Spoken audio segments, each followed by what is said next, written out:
नमस्कार दोस्तों, पाथफाइंडर पर आप सभी का स्वागत है। दोस्तों, आज हम बात करेंगे देश के उत्तर पूर्वी क्षेत्रों के बारे में।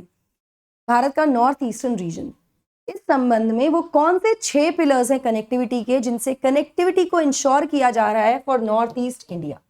देखते हैं वो कौन से पिलर्स हैं, क्यों कहां पर ऐसे काम किया जा रहा है, कौन से वो प्रोजेक्ट्स हैं जो लाए गए हैं। इस संबंध में बात करने से पहले नॉर्थ ईस्टर्न रीजन देख लेते हैं। तो the entire north eastern region of the country includes the states of Assam, Nagaland, Manipur, Mizoram, Tripura, Meghalaya, Sikkim, Arunachal Pradesh. ये सभी 8 राज्य मिलकर नॉर्थ ईस्टर्न रीजन बनाते हैं देश का। अगर टोटल एरिया की बात करूं तो अप्रॉक्स 7.9% जो क्षेत्र है, एरिया है कंट्री का, वो इस पूरे क्षेत्र में आता है, नॉर्थ ईस्टर्न रीजन में आता है, जिसमें कि 5,483 किलोमीटर का इंटरनेशनल बॉर्डर भारत का इसी क्षेत्र में है। साथ ही ये पूरा क्षेत्र 3.37% of countries total agriculture comprise करता है। एग्रीकल्चर और लैंड होल्डिंग्स यहीं से हैं, 3.37% की हैं। उस दूसरी तरफ बैम्बू की अगर मैं बात करूं तो 34.5% जो टोटल बैम्बू बियरिंग क्षेत्र है, एरिया है कंट्री का, वो नॉर्थ ईस्टर्न रीजन में ही है। जैसा कि मैंने आपको बताया, 5,483 किलोमीटर का इंटरनेशनल बॉर्डर। तो ये जो पूरा नॉर्थ ईस्टर्न रीजन है, ये 90% अपना बॉर्डर जो है 5 देशों के साथ शेयर करता है, which are Myanmar, Bangladesh, Bhutan, Nepal and China. जिसकी वजह से पूरा का पूरा क्षेत्र जो है वो जियो स्ट्रैटेजिक सिग्निफिकेंस वाला क्षेत्र है, काफी ज्यादा महत्वपूर्ण क्षेत्र हो जाता है ये पूरा का पूरा। ना इसके डेवलपमेंट को लेकर हमेशा से बात हुई है और बात किया भी गया है, लेकिन कुछ चैलेंजेस रहे हैं डेवलपमेंट को लेकर। बिकॉज दिस एरिया, ये पूरा का पूरा नॉर्थ ईस्टर्न रीजन जो है ईस्टर्न हिमालयन बेल्ट में आता है, तो because of the geography of the place, कुछ ज्योग्राफी जो है काफी चैलेंजिंग है। यहाँ पे बहुत ज्यादा रेनफॉल होता है, लैंडस्लाइड्स के बहुत खतरे होते हैं। जो वैलीज हैं यहाँ पे काफी नैरो वैलीज हैं, जिससे फ्लड्स आने के चांसेस बहुत ज्यादा होते हैं। जो नदियां हैं वो अपना कोर्स चेंज करती रहती हैं, अपना रास्ता बदलती हैं यहाँ पर, जिसके बारे में हमने पहले भी कुछ सेशंस में बात की है। जैसे असम फ्लड की हम बात करें तो हमने देखा है कि क्यों, because the course of the reverse keep on changing, वो बदलती रहती हैं अपना रास्ता, उसकी वजह से फ्लड की समस्या बहुत ज्यादा यहाँ पर होती है। नैरो वैलीज हैं, उसकी वजह से फ्लड्स बहुत ज्यादा आते हैं। तो इस तरह की काफी ज्योग्राफिकल समस्याएं भी हैं। इरोजन बहुत होता है, फिर शिफ्टिंग कल्टीवेशन है, झूम एग्रीकल्चर जिसको हम बोलते हैं, जहां पर जंगलों को काटकर एग्रीकल्चर लैंड क्रिएट की जाती है। उसके बाद फिर जब वो जो सॉइल फर्टिलिटी है खत्म हो जाती है तो अलग जंगल काटे जाते हैं, जिसकी वजह से काफी ज्यादा डिफॉरेस्टेशन होता है इस क्षेत्र में। और डिफॉरेस्टेशन होगा तो एक सॉइल फर्टिलिटी रिड्यूस होगी, दूसरा जो सॉइल इरोजन है वो बहुत ज्यादा बढ़ जाएगा। तो ये सारे डेवलपमेंटल चैलेंजेस यहाँ पर फेस करने पड़ते हैं because of the geography, then because of the international borders that this entire region share with China. कुछ कॉम्प्लेक्सिटीज वहाँ से भी आती हैं। इसके अलावा कुछ सोशल डिस्टिंक्शंस भी हैं, कल्चरल डिस्टिंक्शंस भी हैं, साथ साथ कुछ पॉलिटिकल इश्यूज, रीजंस भी रहे हैं, जिसकी वजह से कंप्लीट डेवलपमेंट जैसा होना चाहिए वो नहीं हो पाया इस क्षेत्र का। कुछ समय पहले तक तो केवल एक ही कनेक्टिंग रोड थी, हम ये कह सकते हैं, लेकिन अब धीरे धीरे बदलाव आ रहे हैं इन सभी क्षेत्रों में। और सरकार जो है फिलहाल इस पूरे क्षेत्र की जो डेवलपमेंट का विजन है उसको ना केवल आउटलाइन कर रही है, बल्कि उसके लिए जो भी एडुकेट फाइनेंशियल रिसोर्सेज हैं वो भी प्रोवाइड किए जा रहे हैं इस विजन को रियलाइज करने के लिए, अचीव करने के लिए। इस संबंध में अगर फैक्ट्स की बात करें तो पिछले 8 सालों में सरकार ने एलोकेट किया है 3,36,640.97 करोड़ का फंड इस पूरे एरिया के डेवलपमेंट के लिए, जिससे यहाँ की जो रीजनल इकोनॉमी है, क्षेत्रीय जो अर्थव्यवस्था है या कनेक्टिविटी है, उसको काफी ज्यादा बूस्ट मिला है। अगर फंडिंग कमिटमेंट की बात करें तो केंद्र सरकार के अधीन 54 मिनिस्ट्रीज और डिपार्टमेंट्स को ये कहा गया है, ये उनको एक तरह से उनके लिए मैंडेट है ये कि 10% जो उनके बजट का हिस्सा है वो खर्च किया जाएगा नॉर्थ ईस्टर्न रीजन में। अगर बजट कंपैरिजन की बात करें तो 2014-15 का जो बजट था उसमें नॉर्थ ईस्ट स्टेट्स के डेवलपमेंट के लिए, विकास के लिए जो बजट एलोकेट किया गया था वो था 24,819.18 करोड़। वहीं ये बजट 2021-22 में बढ़कर हो गया है, एलोकेशन जो है 70,874.32 करोड़, जो देखने को मिल रहा है। इट क्लियरली शोज 285% का इंक्रीज बजट एलोकेशन में पिछले 8 सालों में ही। तो क्या वो 6 पिलर्स हैं जिस पर सरकार काम कर रही है नॉर्थ ईस्टर्न रीजन की कनेक्टिविटी को इंश्योर करने के लिए। आइए उसी के बारे में बात करते हैं। बिफोर मूविंग फॉरवर्ड, मेरा छोटा सा इंट्रोडक्शन यहाँ पर है दोस्तों। मुझे लगभग 7 साल का एक्सपीरियंस हो गया है टीचिंग का। आप मुझे टेलीग्राम चैनल पर फॉलो कर सकते हैं पाथफाइंडर के for all my classes and schedules.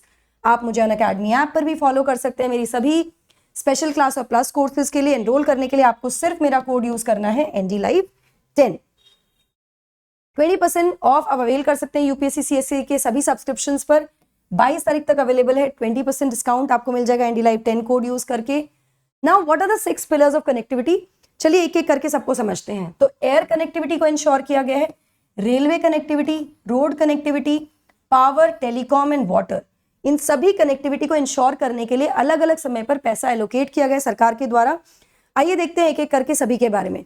अगर एयर कनेक्टिविटी की बात करें तो किसी भी क्षेत्र की डेवलपमेंट के लिए कनेक्टिविटी होना वहां पर बहुत ज्यादा असेंशियल हो जाता है।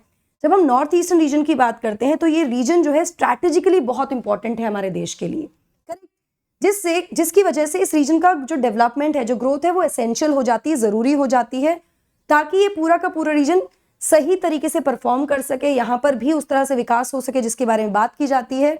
इस चीज को ध्यान में रखते हुए सरकार ने काफी काम किया है इस क्षेत्रीय कनेक्टिविटी को इंप्रूव करने के लिए, और एविएशन इंफ्रास्ट्रक्चर को डेवलप किया गया इस पूरे क्षेत्र में थ्रू उड़े देश का आम नागरिक उड़ान स्कीम के जरिए, ताकि सभी को यहाँ पर कनेक्टिविटी मिले, एयर कनेक्टिविटी मिल सके। ठीक है, अगर फाइनेंसेस की बात करें, अगर फैक्ट्स की बात करें तो 2016-17 से लेकर 21-22 तक 28 एयर कनेक्टिविटी प्रोजेक्ट्स यहां पर कंप्लीट किए जा चुके हैं, जिसकी कॉस्टिंग रही है 979.07 करोड़। वहीं 15 और ऐसे प्रोजेक्ट्स हैं जिनका जो अमाउंट है 2212.30 करोड़, वो अभी अंडर प्रोसेस है कंप्लीशन में। तो हम ये देख सकते हैं कि टोटल काफी ज्यादा प्रोजेक्ट्स यहां पर इंक्लूड किए जा चुके हैं जिन पर काम हो रहा है। इसकी वजह से जो रीजनल कनेक्टिविटी है उसको तो बूस्ट मिल ही रहा है, साथ ही इस क्षेत्र का टूरिज्म काफी ज्यादा इंप्रूव हो रहा है। तो टूरिज्म इंप्रूव होगा तो रेवेन्यू जनरेशन होगा, रेवेन्यू होगा तो डेफिनेटली स्टेट प्रोग्रेस करते हैं। ठीक है, तो ये हुई एयर कनेक्टिविटी की बात। इसके बाद रेल कनेक्टिविटी की बात करें तो 2014 से सरकार ने जो है यहाँ के जो एम्बिशियस प्रोजेक्ट्स हैं ताकि जिससे शुरू किए हैं, जहां पर जो नॉर्थ ईस्ट रीजन है उनको नेशनल रेल ग्रिड से जोड़ा जा सके, जिसके लिए 19 प्रोजेक्ट हैं, जिसकी टोटल लेंथ है 1909 किलोमीटर्स की, जिसके लिए बजट यूज किया गया 77,930 करोड़ का बजट एलोकेट किया गया। अलग अलग स्टेजेस पे हैं फिलहाल वो, जैसे कुछ में प्लानिंग चल रही है, अप्रूवल, एग्जीक्यूशन, अलग अलग स्टेजेस पे प्रोजेक्ट्स काम कर रहे हैं, चल रहे हैं। मार्च 2022 तक 409 किलोमीटर लेंथ कमीशन हो चुकी है at an expenditure of 30,312 crore. इसमें 14 नए लाइन प्रोजेक्ट्स हैं 361 किलोमीटर लेंथ के at an expenditure of 27,458 crore, और 5 डबलिंग और मल्टी ट्रैकिंग प्रोजेक्ट्स भी यहां पर इंक्लूड किए गए हैं। तो रेल कनेक्टिविटी को भी यहां पर बढ़ावा दिया गया है, हम ये कह सकते हैं। रोड कनेक्टिविटी की बात करें तो एक टाइम था जब यहाँ पर केवल एक 4 लेन हाईवे हुआ करता था जो स्टेट्स को कनेक्ट करता था, नॉर्थ ईस्ट रीजन के सभी। अब रोड कनेक्टिविटी को बहुत ज्यादा इंप्रूव कर दिया गया। चलिए, यहाँ इस बात को पढ़ने से पहले या समझने से पहले there is a question for you. ये 6 पिलर्स तो मैं आपको कराई रही हूँ, जैसे रेलवेज, रोड, एयर कनेक्टिविटी, आगे भी देखेंगे हम। आप मुझे बताइए कि और कौन से प्रोजेक्ट्स हैं केंद्र सरकार के जो नॉर्थ ईस्टर्न क्षेत्रों में लाए गए हैं, जो चल रहे हैं, जिससे कि इनके यहाँ पे इस पूरे क्षेत्र के डेवलपमेंट के लिए काम हो रहा है। कमेंट सेक्शन में जरूर बताइएगा, चाहे वो डैम हो सकता है या फिर कोई ब्रिज हो सकता है, इस तरह के जो भी प्रोजेक्ट्स आपको पता है आप कमेंट सेक्शन में जरूर लिखिएगा। चलिए, कुछ सालों से सरकार ने कुछ मेजर हाईवेज को कंप्लीट कर दिया है, डेवलपमेंट, हाईवे डेवलपमेंट हो गया है यहाँ पर look and act east policy के तहत।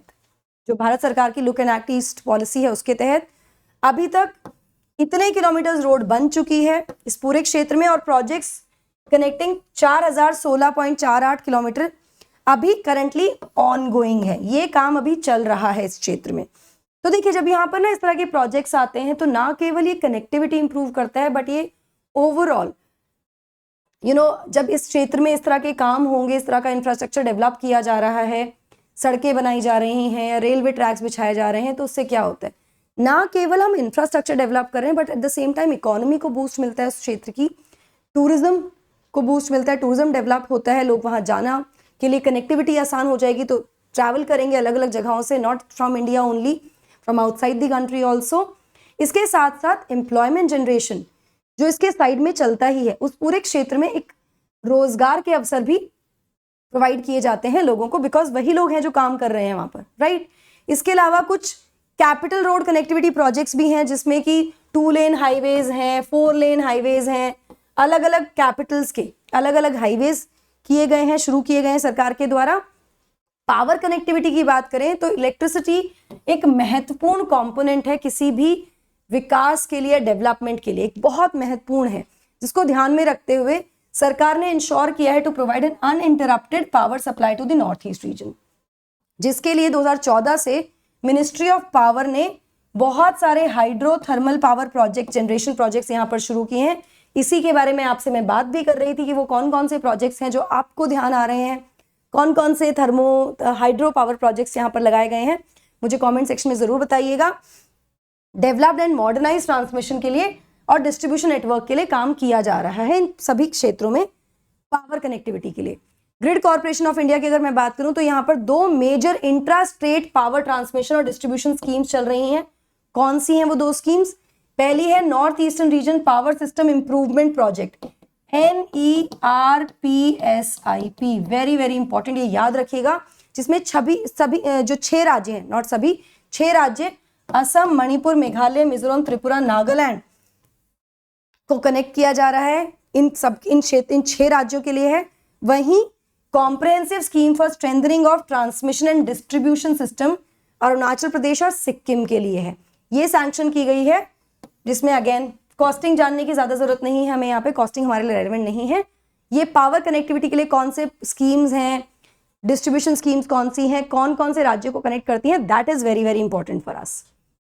इसके बाद टेलीकॉम कनेक्टिविटी की बात करते हैं तो अगेन आज के समय में टेलीकॉम कनेक्टिविटी का होना, उसका लैक अगर वो नहीं है सही तरीके से, तो कहीं ना कहीं वो भी विकास को बाधित करता है, इफेक्ट करता है पूरे क्षेत्र के।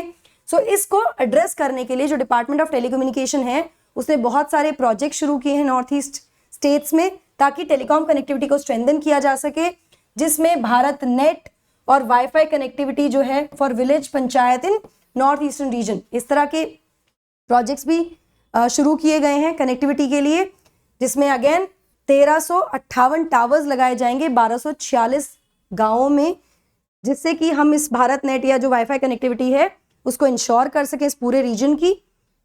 उसके बाद वाटर कनेक्टिविटी की बात करें तो बिकॉज यहाँ पर बहुत सारा नदी तंत्र है, काफ़ी ज़्यादा नदियाँ हैं, उनकी ट्रिब्यूटरीज हैं, तो यहाँ पर इनलैंड वाटर को प्रमोट किया गया है, बढ़ावा दिया गया है, जिससे कि जैसे कि Brahmaputra from Dhubri Bangladesh border to Sadiya 891 kilometre का ये नेशनल वाटरवे 2 है, जो 2020 से 25 तक इसका टाइमलाइन है जो बनेगा।